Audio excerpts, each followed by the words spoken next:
안녕하세요. 정혜래 가업승계연구소의 서진우 본부장입니다.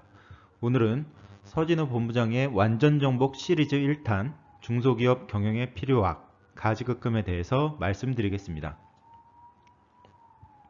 우선 제 소개를 하자면 저는 롯데백화점 VIP 전담 세금 절세 전문 강사를 역임했고 매경 경영지원본부 우수 컨설턴트를 5년 연속으로 수상했습니다.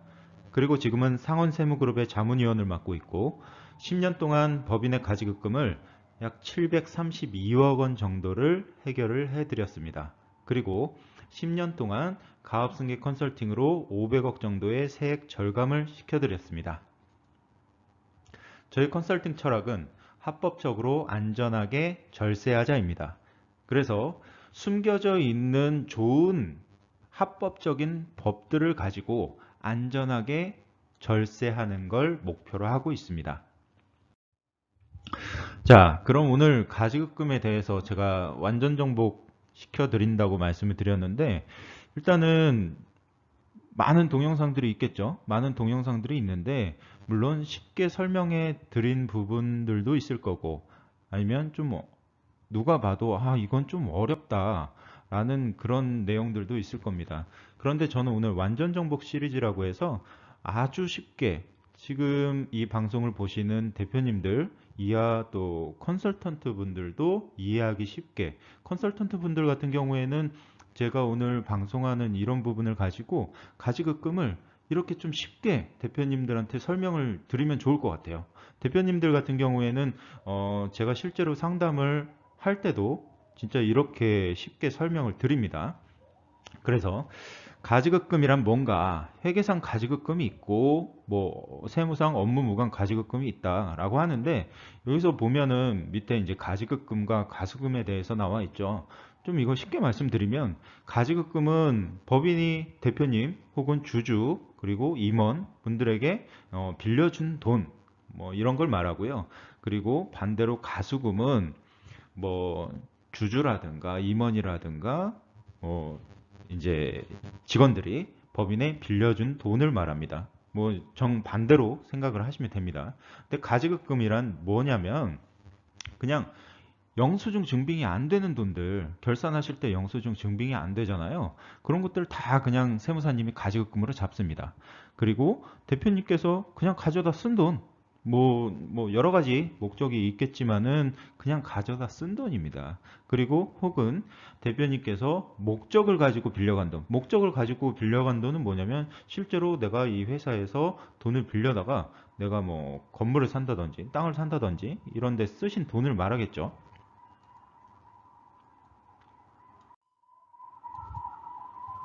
자, 가지급금의 대표적인 발생 원인을 좀 알아보겠습니다. 이 발생 원인은 이렇게 크게 보면 네 가지 정도가 있어요. 거래 관행 및 영업 목적에 의한 발생, 회계 처리상의 문제, 법인 자본금에 대한 가장 납입, 대표이사의 개인적 사용. 이게 좀 이렇게 이런 말들을 들으면 어렵죠. 그래서 제가 좀 쉽게 풀어서 말씀을 드리면 일단 뒷돈이라고 하면은 리베이트죠. 리베이트 이제 하도급 업체가 이제 위에 회사들의 리베이트 주는 걸 말하고 떡값도 마찬가지죠. 떡값 같은 경우에는 뭐 설날이라든가 추석 때 뭐 이렇게 돈 주는 걸 말하고 상품권은 이제 우리 회사에서 직원분들한테 뭔가 이제 상여금 대신 상품권을 사가지고 주는 것도 가지급금에 잡히고요. 그리고 이제 건설업 관련해서 가장 크게 잡히는 게 노무비예요. 노무비 같은 경우는 뭐냐면 이제 일할 인력은 부족한데 일은 해야 되잖아요. 뭐 공사도 해야 되고 그러다 보면은 이제 일하시는 분들 중에서는 이제 기초수급자로 인해서 이제 그 나라의 혜택을 받으시는 분들도 계시고 혹은 나는 세금 너무 많이 내가지고 그 정도 급여 가지고 나는 일을 못해. 나는 급여 신고 조금만 해줘. 라고 해가지고 이제 급여 신고는 뭐 예를 들어서 200만 원 정도 하는데 실제로 지급하는 금액은 뭐 500만 원이다, 600만 원이다. 이런 이제 차액분들이 전부 가지급금에 잡히는 거예요. 그러니까 건설업 같은 경우에는 이 경우가 가장 크겠죠. 그리고 회계상 처리의 문제라는 거는 영수증에 대한 증빙이 없다. 뭔가 법인에 돈을 썼는데 영수증에 대한 증빙이 없다라는 거죠. 그리고 자본금을 늘렸다가 자본금을 늘릴 때 이제 뭐 이제 보통 뭐 1,000만 원, 2,000만 원 늘리는 게 아니고 5천만 원, 1억 이렇게 이런 큰 단위로 움직이기 때문에 만약에 자본금을 늘려야 되는 상황이 와서 자본금 증자를 하는데 이제 돈이 없는 거죠. 그래서 누군가한테 잠깐 빌려가지고 회사에 입금을 하고 자본금을 늘려요. 늘린 다음에 다시 그 돈을 빼가지고 갚는 거죠. 그러면 회사에서는 그 자본금이 늘어났으니까 그 돈이 있어야 되는데 그 돈을 대표이사가 다시 빼간 거죠. 빼갔기 때문에 가지급금이 잡히는 거예요. 뭐 이런 경우는 뭐 워낙 많으니까 잘 알고 계시겠죠.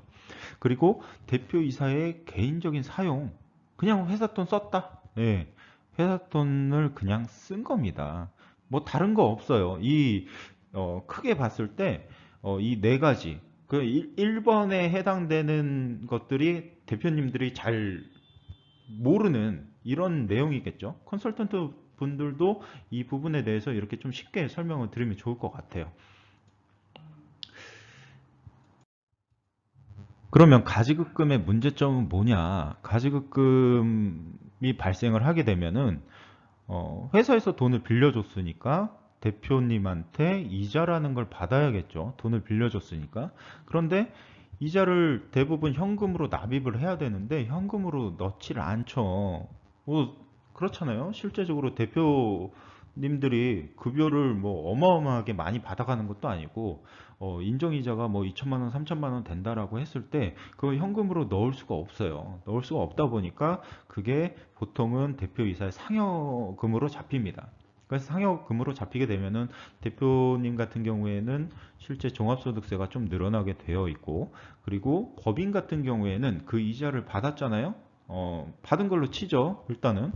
그래서 그 이자를 받았을 때 당기 순이익, 우리가 회사에서 매출이 일어나고 판매 관리비를 다 빼고 당기 순이익이 남죠. 그럼 그 당기 순이익에 그 이자가 순수하게 포함이 되는 거예요.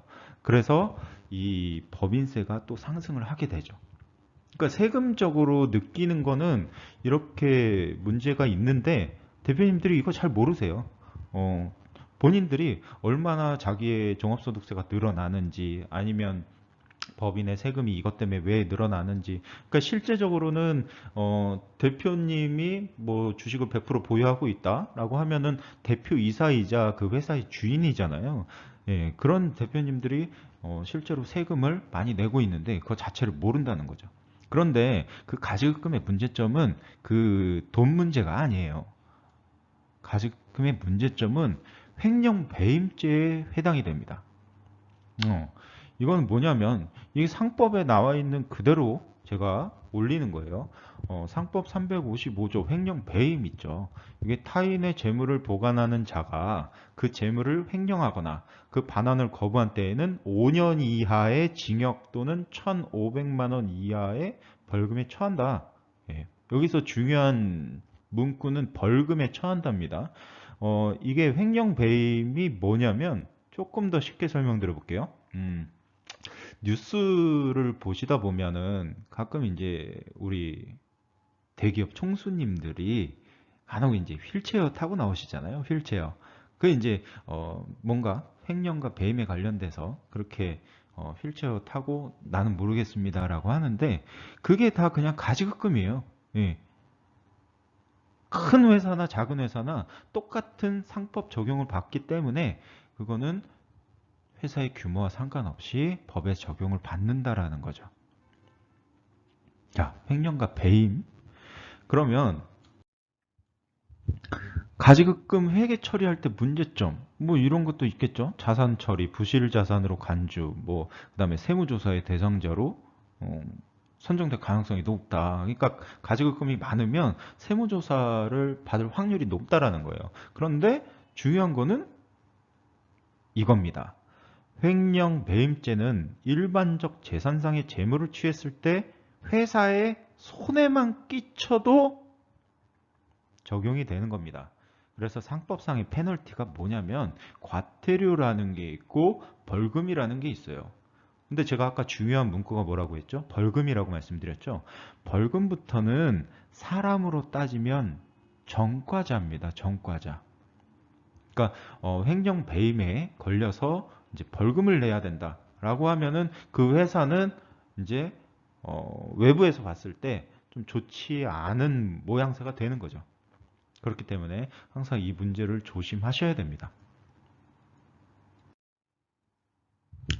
그러면 이 가지급금에 대해서는 쉽게 좀 설명을 드렸는데 그럼 정리하는 방법은 뭐가 있냐? 가지급금 해결하는 가장 좋은 방법은 내 돈을 그냥 빌린 만큼 갚는 거죠. 그런데 대부분 이제 제가 상담을 많이 하다 보니까 어떤 문제들이 있냐면 가지급금이 있어요. 있는데 뭐 한 1억에서 2억 정도 되는 거는 많지 않은 금액이긴 해요. 그런데 이 정도 금액일 때는 기장세무사님들도 아이고 대표님 괜찮습니다. 그 정도 괜찮습니다. 라고 해요. 그런데 일정 금액 이상, 일정 금액은 3억, 5억을 말합니다. 3억 이상 됐을 때 아까 말씀드렸던 그런 법 적용이 되는 거예요. 그럼 3억 이상이 됐을 때는 이제 계속 늘어나다 보니까 기장세무사님들도 이제 세무조사를 맞으면 안 되잖아요. 자기가 힘드니까. 그러니까 아유 대표님 이제 가지급금 해결하셔야 됩니다. 아니 처음에 1억, 2억 있을 때는 아이고 대표님 괜찮습니다라고 하다가 어느 정도 이상 금액이 되니까 이제 해결하라고 해요. 중요한 건 뭐냐? 해결할 방법을 안 알려주는 거예요.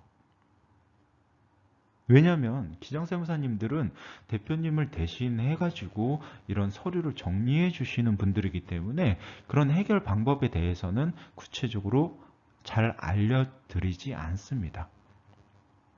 그러면 이 정리 방안의 조건은 뭐냐? 합법적인 방법이어야 되고 이 가지급금을 해결할 때 세금이 적게 나와야 된다라는 겁니다.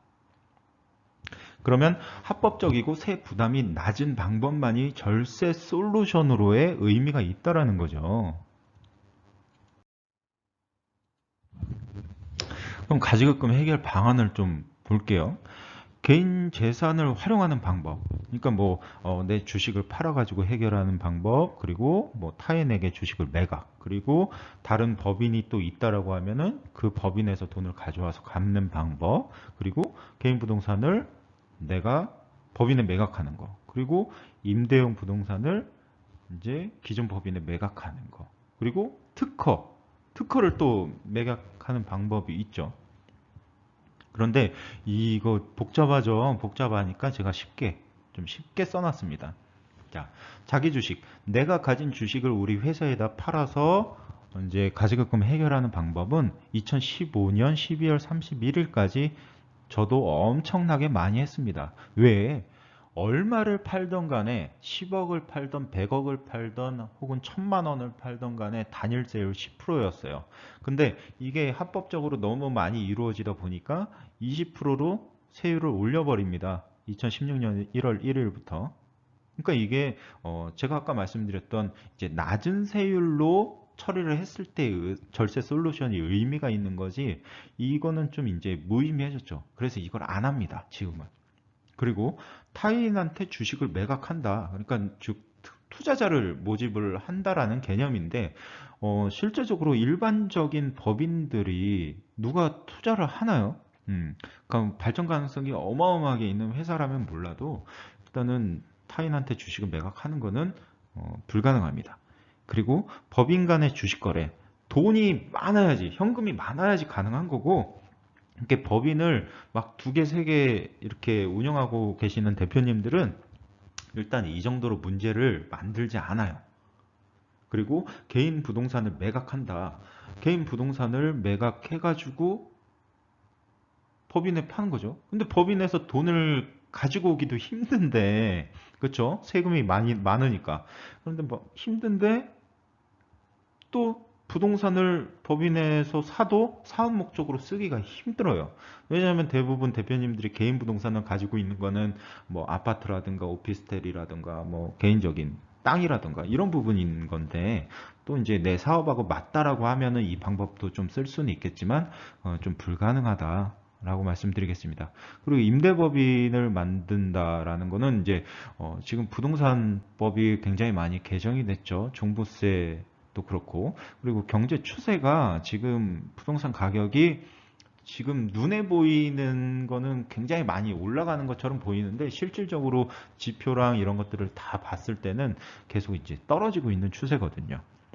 그리고 특허권 같은 경우는 2021년도부터 굉장히 어려워졌어요. 실제로 특허권을 쓰는 특허권을 써가지고 우리 법인에 도움이 된다. 그걸 가지고 매출이 어마어마하게 일어난다라고 하면은 문제가 없겠지만, 예전에는 뭐 특허권을 막 억지로 만들어 가지고 가지급금을 해결하고 그런 부분들이 있었어요. 근데 지금 다 세무조사 맡고 있죠. 그래서 저는 특허권을 안 하는데 어쨌든 뭐 이런 방법도 있었다라는 거고, 2021년도부터는 세무조사관처럼 우리 이런 특허권 관련된 조사관들이 또 생겼습니다.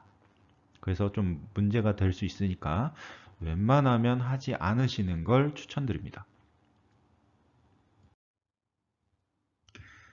그러면은 가지급금의 발생 원인을 근본적으로 해결하면 되지 않느냐라고 하는데, 발생 원인 이미 물은 엎질러졌는데 갑자기 뭐 작년에 결산을 잘못했다라고 해서 정기오류 수정 손실로 처리한다든가 뭐 여러 가지 뭐 가지급금 접대비로 처리한다든가 이런 게 있죠. 근데 증빙이 안 돼요.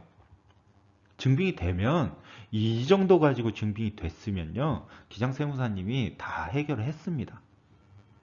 불가능합니다.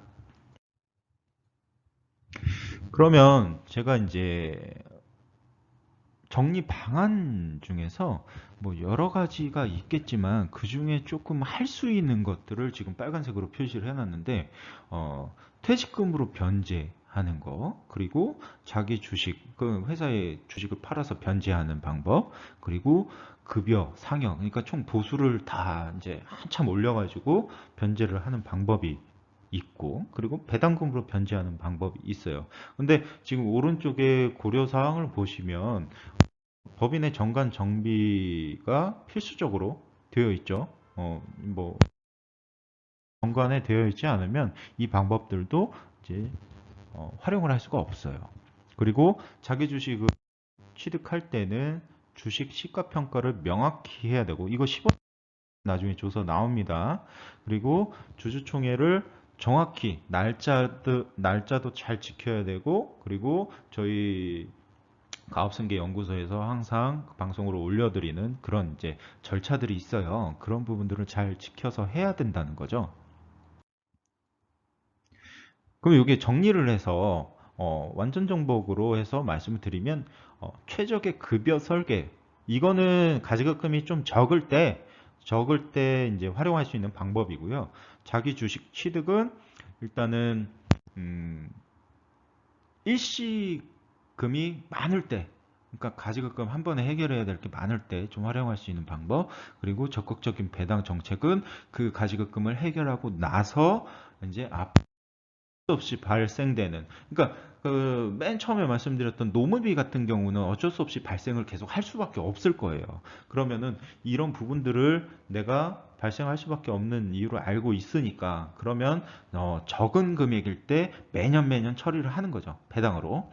그리고 개인자산의 법인 양도는 정말 우리 뭐 법인에서 쓸 수 있는 그런 거라면은 한번 생각을 해볼 수 있다라는 거고, 그리고 잉여금을 처분해서, 그러니까 자사주 이익 소각이라는 거, 자사주 이익 소각이라는 게 내가 가진 주식을 법인에다 팔고 그 주식을 소각을 시켜서 잉여금을 빼서 가지급금과 처리하는 그런 방법이 있습니다. 근데 저는 여기서 자사주 이익 소각을 추천드립니다. 왜냐, 가지급금이 문제가 된다라고 하는 거는 분명히 3억 이상, 5억 이상일 거예요. 그 이하는 아까 그 간단한 급여라든가 배당으로도 어느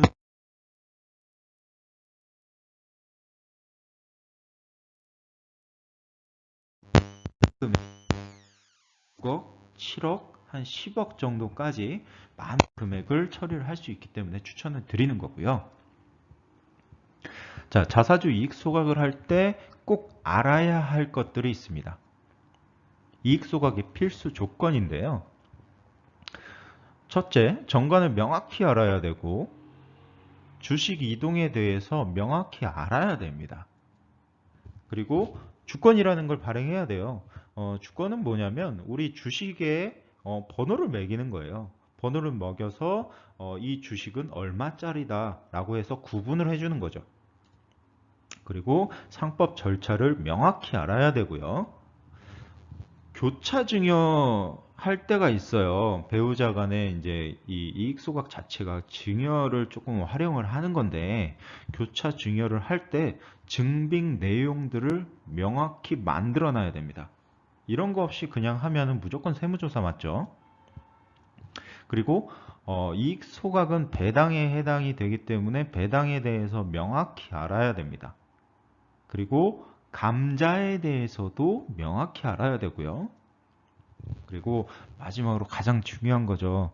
각종 증빙 그리고 소명이 가능해야 한다. 이 소명을 할 수 없는 이익 소각은 뭐 말도 안 되지만 소명을 할 수 없는 이익 소각은 세무조사를 막기 위해서 내가 하겠다라는 거예요. 그러니까 제가 가장 기본적인 8가지 정도만 이렇게 말씀을 드렸는데 이 8가지 정도는 지켜져야 된다라는 거죠. 그럼 가지급금 정리 방안의 실행 프로세스는 어떻게 되느냐? 회사의 가지급금의 규모, 그러니까 얼마냐? 그리고 이게 왜 발생했냐? 이런 것들을 명확히 파악을 해야 됩니다. 그래야지 해결 후에 다시 생기지 않게끔 만든다던가 혹은 생겼을 때 그거를 즉각 처리할 수 있는 그런 방법들을 만들어 놓는 거고요. 그리고 일시에 거액의 가지급금 정리가 가능한 방법이 있냐? 있죠. 아까 제가 말씀드렸던 자사주 이익 소각이라는 방법 있죠. 그래서 최적의 방법을 선택해서 실행을 해야 된다. 그리고 가지급금 상환을 할 때 소득세 부담을 고려해서 이제 해결을 하고 나면 그 다음에 이제 조금 생기는 거는 바로바로 처리를 해야 된다라고 말씀드렸는데 장기적으로 급여 그리고 배당에 대해서 적절하게 세금을 적게 내는 방법으로 이제 급여 소득 디자인을 해야 되고요. 그리고 발생할 수 있는 가지급금의 최소화 방안을 모색해서 실행을 해야 됩니다. 그럼 뭐 여러 가지가 있겠죠. 발생 원인이 있으니까 노무비 같은 경우에는 조금 이렇게 최소화할 수 있는 방법이 없어요. 없는데 뭐 상품권이라든가 리베이트라든가 이런 것들은 조금 방법이 있겠죠. 찾아보면. 그래서 이렇게 실행 프로세스가 있다. 그런데 이제 그 대표님들이 그러세요. 이제 자사주 이익 소각은 워낙 이제 유튜브나 이런 방송에서도 많이 나오고 하기 때문에 대표님들이 그냥 하시는 분들도 계시고 혹은 좀 컨설턴트 분이 조금 실력이 조금 안 되는 그런 분들한테 이제 컨설팅을 하게 되면 이제 어떤 문제가 생기느냐라는 건데 이제 퇴직금으로 이제 가지급금 뭘 처리를 했다라고 하는데 퇴직금을 예를 들어서 사모님이 퇴직을 하시면서 퇴직금을 받았어요. 근데 가지급금은 대표님 앞으로 잡혀 있죠.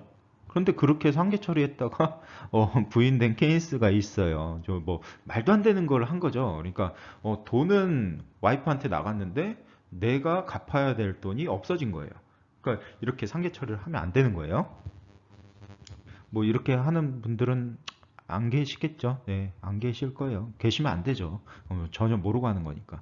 그리고 퇴직금으로 가지급금을 정리했다가 당기순이익이 마이너스가 됩니다. 왜냐? 뭐 퇴직금을 한 5억에서 10억 사이로 받아가는데 그걸 가지급금 처리를 했어요. 그러면 퇴직금을 받았을 때는 그게 그 당해년도에 비용 처리가 되기 때문에 당해년도에 당기순이익에서 빠지게 되겠죠. 그런데 혹시 그 입찰을 하는 단종이라든가 종건이라든가 이런 회사들 같은 경우에는 신용평가도 들어가야 되고 여러 가지 이제 마이너스가 나면 절대로 안 되는 회사들이거든요. 그런데 당기순이익이 마이너스가 돼서 이제 입찰도 못 보고 막 그런 경우가 실제로 있었습니다.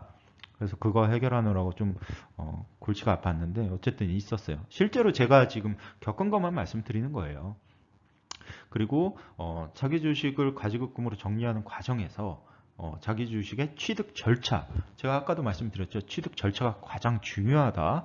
그래서 이런 절차를 위반하여서 이제 부인당했다. 너네 이거 안 돼, 안 돼, 이렇게 말하는 거예요. 그러니까 그거는 된 게 아니야. 잘못한 거야.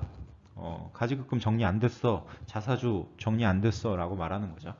그리고 퇴직금 중간정산으로 가지급금 정리하는데 그냥 이제 그런 거죠. 세무사님들, 기장세무사님들이 퇴직금으로 해서 처리를 다 해줬어요. 해줬는데 나중에 너네 그 돈 어떻게 가져갔어? 라고 했는데 주총 서류도 없고 아무것도 없는 거예요. 그러니까 그냥 퇴직금 처리만 해가지고 세배수로 받아갔는데 주주총회를 거치지 않았기 때문에 한 배수밖에 인정이 안 됐었어요. 퇴직금 자체가. 그래서 그게 다 부인당했던 그런 케이스가 있습니다. 그리고 개인 부동산을 법인에 매각하는 과정에서 이제 부동산이 법인에서 아까도 말씀드렸듯이 업무 무관 자산이 아닌 부동산을 쓸 수 있는 그런 상태가 되면 해도 된다라고 말씀드렸는데 업무 무관 자산이 되니까 나중에 어떤 게 생겼냐, 이게 이제 가업승계를 해야 되는 회사인데 가업승계를 할 때 업무 무관 자산이 생겨버리니까 그건 또 따로 계산을 하거든요. 그렇기 때문에 좀 불이익을 받았다라는 부분이고, 그리고 내가 가지급금을 해결하기 위해서 급여랑 배당을 당해년도에 어마어마하게 받은 거예요. 그래서 소득세를 많이 내셨어요. 그래, 이 정도까지 내야 돼? 라고 해서 했는데, 이제 그 소득세만 내는 게 아니에요. 건보료하고 연금보험료가, 어마어마하게 나옵니다. 예. 그리고 정기 오류 수정 손실로 가지급금을 탈법적으로, 그러니까 아까 제가 말씀드렸죠. 이게 가능하면 기장세무사님이 다 해주셨을 거라고. 근데 탈법적으로 정리했다가 세무조사를 맞은 거예요. 세무조사를 맞아서 그냥 억대 세금을 납부를 할 수밖에 없었던 그런 상황을 저는 겪어봤습니다. 물론 이런 이제 잘못된 컨설팅이 제가 나중에 다시 여기를 컨설팅 해 드린다고 해도 이걸 다시 되돌릴 수는 없어요. 되돌릴 수는 없는데 그 다음에 이제 이렇게 안 되게 하기 위해서 이렇게 정리를 해드리고, 그리고 미흡했던 부분들을 다 이제 똑바로 할 수 있게 이렇게 만들어 드리는 거지, 이렇게 이미 엎질러진 물은 어떻게 주워 담을 수가 없습니다. 그래서 처음부터 컨설팅을 좀 잘 해야 된다라는 내용입니다. 이러니까 그 자사주 이익 소각이든 퇴직금이든 이런 컨셉 자체가 문제를 해결할 수는 없다라는 거예요. 컨셉은 누구나 갖고 있죠. 근데 그거를 얼마만큼 해 봤는지 실제로, 그리고 이거를 할 수 있는 실력이 있는 뭐 세무법인, 법무법인이 있는지 이런 것들을 다 파악을 해가지고 이제 문제를 해결을 해야 되는데, 그런 것들을 다 파악하지 않고 지금 당장 눈앞에 보이는 가지급금 이 문제가 심각해 보이니까 그냥 하는 거죠.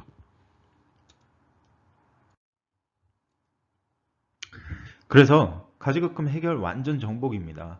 일단 뭐 고객 맞춤, 뭐 여기 고객이라고 써놨는데 대부분 이제 법인의 이제 솔루션을 어떻게 설계할 건가, 그리고 그 솔루션의 정확한 실행을 해야 되고요. 가장 중요한 게 3번입니다. 3번 사후 관리. 왜냐하면 솔루션까지 설계 잘했고 실행까지 잘했어요.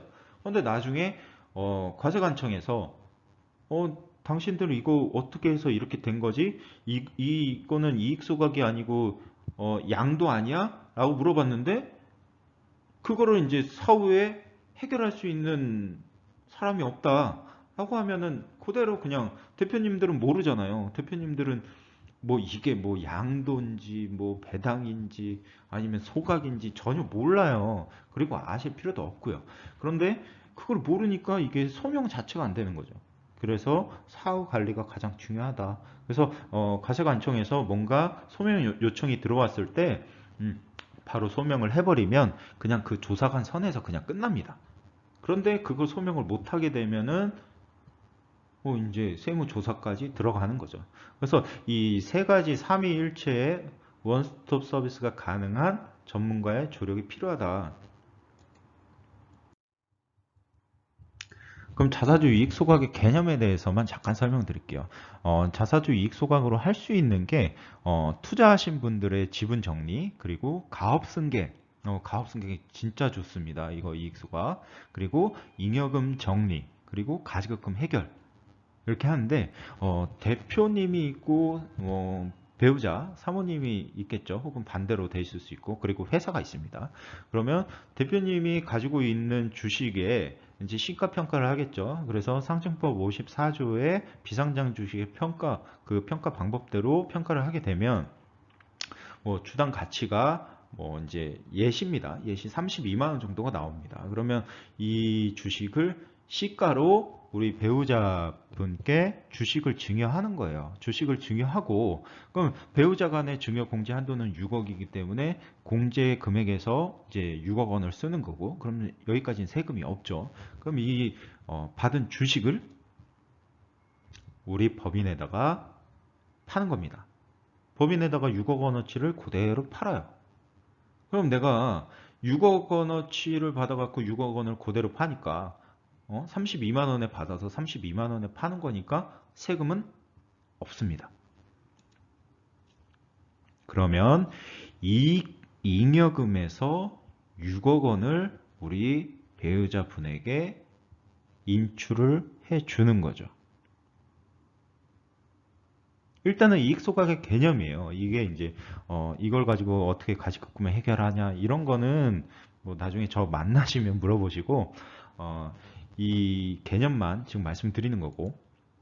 그런데 그냥 이 이익 소각의 방법을 개념을 알기 위한 거지, 이렇게 말씀드렸다고 해서 그냥 요대로 뭐 시가평가해 갖고 주고 팔고 요대로 하게 되면은 그냥 문제가 생길 수가 있죠. 뭐 여러 가지 절차라든가 방법이라든가 정확한 평가 이런 문제가 생길 수가 있으니까 그냥 개념일 뿐입니다. 개념. 그리고 이익 소각은 정확한 전략 법무, 전략 세무가 결합이 완벽해야지만 가능합니다. 자, 오늘은 가지급금에 대해서 제가 좀 쉽게 설명드리려고 말씀을 드렸고요. 이제 저희 완전정복 시리즈 2탄을 예고할게요. 2탄은 뭐냐면 이익소각 완전정복입니다. 뭐 여러 가지 많은 방송이 있을 건데, 이제 그 방송에서 하는 방법들이 그 대표님들한테 해당이 되는지, 그 법인에서 실행을 해도 되는지, 뭐 개념만 아는 거죠. 방금 전에 말씀드린 것처럼 이게 이제 이해가 잘 안 가실 거예요. 그래서 저는 굉장히 좀 이렇게 특이한 케이스가 많아요. 특이한 케이스가 많기 때문에 실제로 제가 실행하고 했던 그런 특이 사례들을 좀 쉽게 이해하고 이제 이익 소각으로 해결할 수 있는 그런 지분, 그리고 가압승계, 잉여금, 가지급금 이런 문제들을 저 서진우 본부장과 함께 알아보는 시간을 갖도록 하겠습니다. 좀 오늘 이 방송 준비가 조금 미흡할 수도 있어요. 그런데 저는 쉽게 설명드리려고 많이 노력을 했고요. 그리고 늦지 않게 완전정복 시리즈 2탄 준비해서 좋은 방송, 그리고 대표님들께, 그리고 컨설턴트 분들께 도움을 드릴 수 있는 그런 방송으로 찾아뵙겠습니다. 그럼 다음 시간에 뵙겠습니다.